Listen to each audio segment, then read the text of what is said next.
¿Qué ha sucedido a últimas fechas en México? Que los grupos de narcotraficantes, particularmente el Cártel Jalisco Nueva Generación, han escalado el grado de violencia a niveles poco vistos en nuestra historia. Siguen vivos los problemas y las lecciones que en la pregunta que nos haces recogió la Convención de Palermo y sus protocolos adicionales. En el recuento de los daños de este mes furioso, contabilizamos el homicidio del director del Penal Federal de Puente Grande, Jalisco, el secuestro de un general, el homicidio de un juez de distrito que venía justamente de Jalisco, que estaba en Colima, y aún por cerrar el mes, un atentado de corte nunca antes visto en la Ciudad de México contra su jefe policial. Hay que ver todo esto como lo que es, un punto de inflexión en la conducta de los grupos.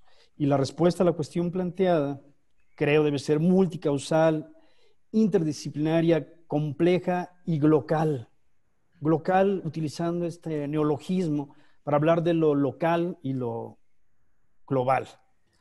Compleja, como decía Claudio La Cámara, y pasa por una revisión, aunque sea vuelo de pájaro, muy ágil, de las estructuras muy malogradas con las que pretendemos en México, las estructuras técnicas, jurídicas con las que pretendemos enfrentar el crimen organizado y también el desorganizado, que no permiten precisamente el crecimiento de un concepto local de seguridad humana en los entornos municipales, que es lo que tenemos, en mi opinión, que recuperar en esta materia. Seguridad humana en la lógica de lo que ha manejado la Organización de las Naciones Unidas desde 1993, en una agenda para el desarrollo, colocar en el centro a las personas y ver a los agentes policiales como agentes resolutores de problemas y no agentes represores.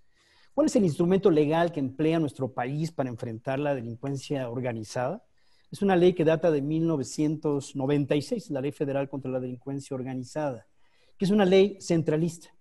Pretende que todo aquello que se ubique en sus definiciones sea exclusiva y total competencia del gobierno federal y deja fuera de la amplísima definición de delincuencia organizada delitos como el homicidio. El artículo 2 de esa ley, la Ley Federal contra la Delincuencia Organizada, tiene un listado de delitos que pueden cometer aquellas 3 o más personas que se reúnen para cometer los delitos que están previstos.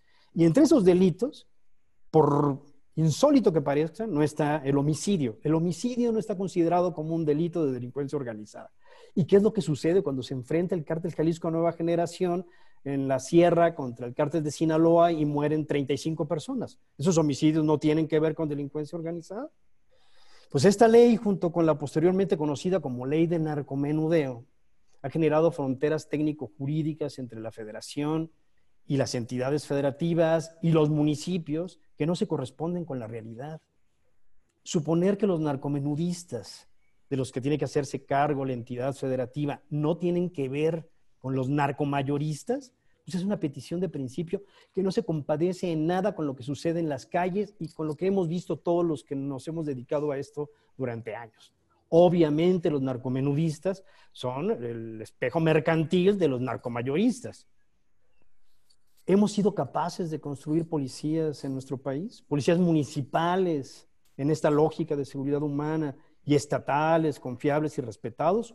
No, los discriminamos desde la propia Constitución y no solamente no se han fortalecido, sino que esta administración, en esa reinvención sexenal del mundo que caracteriza nuestro sistema político, decidió que la mejor policía del país, la mejor policía con la que contábamos, pese a sus muchos defectos, que era la Policía Federal, decidió que había que desaparecerla para dar paso a una institución de corte castrense llamada Guardia Nacional.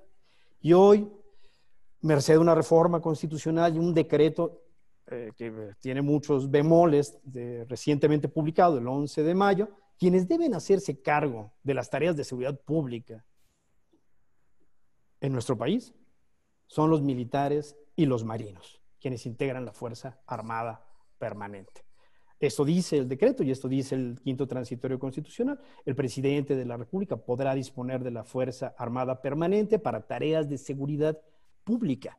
Y en la lógica de lo que decía el fiscal Octavio Ferraz, habría que pensar si los militares y los marinos están capacitados para prevenir un delito a través de la atención oportuna de una falta administrativa. Si una persona que está tirando basura en la calle, si una persona que está bebiendo en la vía pública debe ser detenida por un comando SWAT, debe ser detenida por un militar o un marino.